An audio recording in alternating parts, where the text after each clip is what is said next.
안녕하십니까. 프로그래밍 언어 13장 강의를 시작하도록 하겠습니다. 13장 문자와 문자열, 그 중에 첫 번째 문자와 문자열에 대해서 배워보도록 하겠습니다. 프로그래밍은 제가 생각할 때 두 가지라고 이제 구분을 할 수 있다고 생각이 되어지는데, 주어진 문제를 수학적인 공식이나 내지는 계산 관련된 프로그램을 작성하는 것이고, 두 번째는 주어진 문자열을 가공, 처리 또는 여기에서 정보를 추출하는 프로그램이라고 생각이 되어집니다. 그래서 이 두 번째를 하기 위해서 이번 시간에 문자열을 가공하거나 처리하거나 그 안에서 정보를 뽑아내는 그런 거에 관련된 지식들을 배우도록 하겠습니다.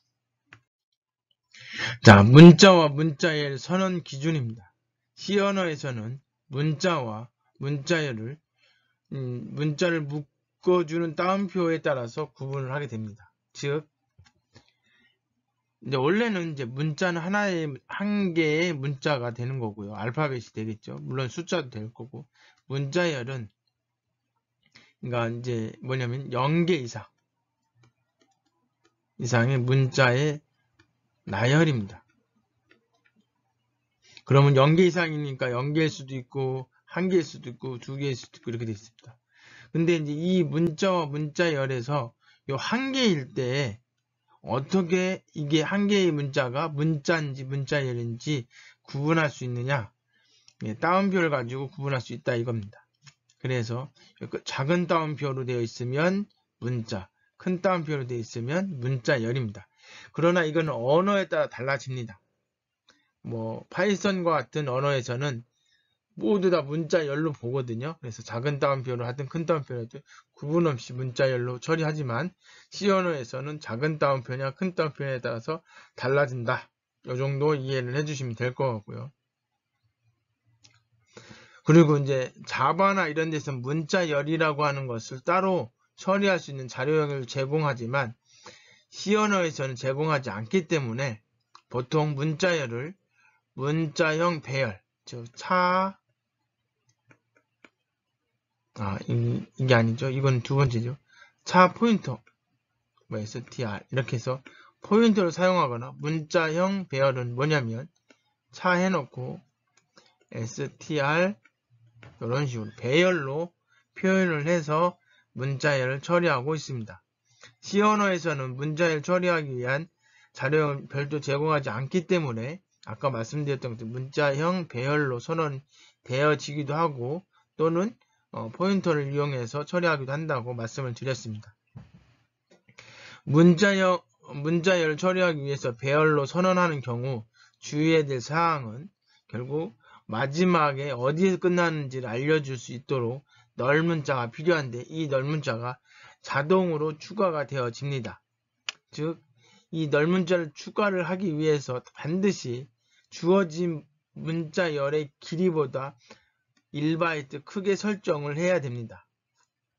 더 큰 건 상관없지만 부족하거나 딱 맞추면 널문자는 들어갈 수 없기 때문에 오류가 발생이 됩니다. 자, 무슨 얘기냐면 요 얘기. 여기 지금 크기를 6으로 잡았죠. 자, 여기 문자가 5개인데 6으로 잡으면 이렇게 5개의 문자가 배열에 하나씩 들어갑니다. 그리고 맨 마지막 자동으로 널문자, 이거 널문자예요. 널문자가 자동으로 들어갑니다. 그래서 이게 끝이라고 하는 것을 알려줍니다. 만약에 여기서 str5라고 해주면 오류가 발생합니다. 왜냐하면 널문자가 들어갈 공간이 없기 때문에 그렇습니다. 그래서 문자 배열로 선언할 때는 들어가야 될 문자열의 크기보다 1개 더 크게 잡아줘야 된다 라는 얘기고요. 단지 여기서는 문자 배열이 아니고 문자이기 때문에 하나의 문자는 딱 하나만 들어가면 되기 때문에 널문자를 넣는 거하고는 상관없이 그 크기만큼 들어가게 됩니다. 그래서 문자 배열일 때 크기를 배열의 요소의 크기, 배열의 요소의 개수는 들어가야 될 문자의 플러스 1보다는 커야 됩니다. 그것을 기억을 하시면 되고요. 자, 배열의 크기를 지정하지 않을 경우에는 컴파일러가 자동으로 크기를 설정해 줍니다. 무슨 얘기냐면 5개의 문자가 들어가야 되면 자동으로 여기는 비어 있지만 여기 자동으로 세팅이 되어집니다. 자, 그리고 만약에 이렇게 선언을 해주면 당연히 이게 문자열이 비어있는 0개의 문자열입니다. 여기에 지금 방을 몇 개 만들었냐면 6개 만들었습니다. 그러면 이렇게 널이 다 모든 곳에 널 문자가 들어가게 됩니다. 아까 말씀드렸던 것처럼 문자의 길이가 5개인데 그거보다 작게 되면 컴파일러 오류가 발생합니다. 자, 예제를 한번 보도록 하겠습니다. 자, SA라고 하는 문자 배열이 공간이 30칸입니다. 30칸. CNT는 0이고요. 내가 이제 scanf 문자열을 입력을 할 때는 scanf 언더바 s로 하고 맨 마지막은 문자열의 길이를 넣었습니다. 이제 s가 붙는 이유는 계속적으로 말씀드렸지만 안전하게 문자를 입력받기 위해서였습니다. 그리고 printf는 scanf 먼저 쓰는데 이것은 안내문이라고 말씀을 드렸습니다. 자, 그 다음에 SA라고 하는 문자 배열에 첨자를 점점점 증가시키면서 널문자가 아니면 계속 카운트를 시킨다라는 얘기죠. 자, 그렇게 해서 이 카운트 CNT라고 하는 값을 증가를 시켜가지고 그 값을 출력을 하게 되면 몇 바이트를 입력받았는지를 확인할 수가 있습니다. 자, 여기서 보니까 지금 실행을 했을 때 여기서 지금 반갑습니다라고 입력을 했습니다. 자, 그러면 이 반갑습니다는 사실 5개의 문자지만 한글이기 때문에 곱하기 2를 붙입니다. 그래서 10바이트가 필요한 거죠. 그럼에도 불구하고 여기선 11바이트라고 되어 있는 이유는 널 문자까지 포함을 시켰기 때문에 그렇습니다. 데이터 세그먼트와 텍스트 세그먼트입니다. 문자열 상수는 메모리 공간 중에서 텍스트 세그먼트라고 하는 특수한 영역에 저장이 되어집니다. 텍스트 세그먼트는 읽기만 가능하고 사용자가 임의로 변경할 수 없는 그런 메모리 영역입니다. 상수라고 되어 있죠. 상수. 자, 상수이기 때문에 수정하거나 변경될 수 없습니다. 우리가 변수와 상수의 가장 큰 차이점은 변수는 값을 변경시킬 수 있지만 상수는 변경할 수 없어요. 그래서 이 문자열 상수는 텍스트 세그먼트에 저장이 되고 이에는 이 영역에 저장이 됐기 때문에 읽기만 가능하고 수정은 불가능합니다. 자, 만약에 내가 문자열을 변경을 하고 싶다. 그러면 텍스트 세그먼트에 저장하면 안 되고 데이터 세그먼트에 저장을 해야 합니다. 무슨 얘기를 하고 싶은 거냐면 포인터를 통해서 문자열을 표현할 수 있습니다. 포인터를 이용해서 문자열을 선언하면 이 문자열을 우리는 뭐라고 부르냐면 문자열 상수라고 이야기합니다. 그리고 얘는 컴파일러에 의해서 메모리에 어디에 기록이 되냐면 텍스트 세그먼트에 이렇게 기록이 되고 여기에 주소를 저장할 수 있는 읽고 쓰고 할 수 있는 데이터 세그먼트 영역에 변수 하나에다가 무슨 변수에? 포인터 변수죠. 포인터 변수에 주소를 전달해 줍니다. 그래서 얘는 얘를 가리키죠. 그죠? 이게 여기는 텍스트 세그먼트에 저장되어 있고 여기는 데이터 세그먼트에 저장되어 있습니다. 다시 말씀드리면 문자열 상수는 포인터로 선언된 문자열을 이야기하며 이 문자열은 결국은 텍스트 세그먼트에 저장이 되고 그거의 첫 번째 주소가 포인터 변수에 저장되는 방식으로 이루어져 있습니다. 자, 그러면 문자열을 바꾸고 싶다. 예를 들어서 여기 있는 요 L을 5로 바꾸고 싶다. 그러면 문자열의 상수로 선언해주면 안 되고 어떻게 해야 되냐면 여기는 포인터로 선언해줬지만 포인터가 아니고 S 뭐 TR 배열 여기 뭐 6개라고 해야 된다고 했죠. 이렇게 해놓고 L로 이렇게 선언을 해주고 여기를 바꿔주면 되죠. 어떻게 바꿔주냐면 str 몇 번째입니까? 0, 1, 2죠. 2의 값을 5로 바꿔주면 된다. 이렇게 소스를 입력해주면 이거는 바꿔집니다. 자, 요거는 뭐예요? 문자의 상수가 아니고 결국 배열이죠. 배열이기 때문에 얘는 데이터 세그먼트에 저장이 되어 있어서 특정 부분에 있는 문자를 변경시킬 수 있습니다. 자, 그래서 이게 어디에 저장되느냐에 따라서 바꿀 수 있다, 바꿀 수 없다라고 하는 것이 결정이 됩니다. 그리고 우리가 문자 배열은 문자에 표현하는 두 가지 방법이 있는데 포인터를 이용하는 방법과 문자 배열을 이용하는 방법이 있고요. 문자 배열에다가 문자열을 선언해주면 그때는 원하는 문자를 바꿀 수 있고 포인터를 이용해서 문자열을 저장하게 되면 그거는 바꿀 수 없다 라는 얘기입니다. 자, 그런데 여기에 조금 이상한 부분이 있습니다. 네, 예제 13-2번입니다. 자, 여기에 지금 str 포인터 변수죠. 그리고 hello라고 하는 문자열을 이렇게 만들어서 hello라고 하는 문자를 만들어서 그거의 주소를 str에다가 포인터 변수에다 저장을 했습니다. 그리고 나서 str에 다른 새로운 문자열을 만든 다음에 긴 문자열을 만든 다음에 이걸 여기다 다시 집어넣습니다. 이것은 가능합니다. 이거는 원래의 문자열에 특정한 문자를 변경시키는 게 아니라 새로운 문자열을 만들고 그거에 주소를 대신 집어넣어. 얘는 포인터 변수이기 때문에 가능합니다. 그래서 문자열 상수를 내용을 바꾸고 싶다면 거기에 특정 문자를 바꾸고 싶다면 바뀌어진 문자열로 새로 만들어서 넣어주면 된다는 거죠. 그러니까 기존에 초기화됐던 기존에 있던 문자열을 바꿀 수는 없고 새로 다시 만들면 된다 이런 얘기죠. 이제 요 얘기가 그 얘기입니다.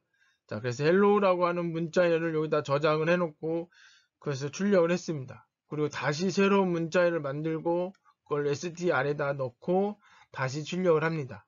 자, 그러면 처음에는 요게 출력이 되고 두 번째는 요것이 출력이 됩니다. 여러분들이 간혹 비주얼 스튜디오에서 요 소스를 입력을 하게 되면 여기가 에러가 발생할 수 있습니다. 에러가 발생하게 되면 출처가 여기 있는데요. 그 비주얼 스튜디오에서 그 프로젝트의 속성 페이지에 들어가서 C++에 들어가면 언어가 있습니다. 여기에서 준수 모드를 아니오로 바꿔주면 에러가 삭제가 됩니다. 물론 그렇게 하는 방법이 있고 여기에다가 컨스트라고 하는 상수라고 하는 것을 확연하게 지어주기 위해서 키워드 컨스트라고 하는 키워드를 추가해줘도 됩니다. 그러나 우리가 배우고 있는 방식으로 하고 싶으면 요것만 준수 모드에 아니오라고 해주시면 에러 없이 실행이 됩니다. 참고하시고요. 그리고 자세한 내용들은 요 사이트에 가셔서 보셔도 됩니다.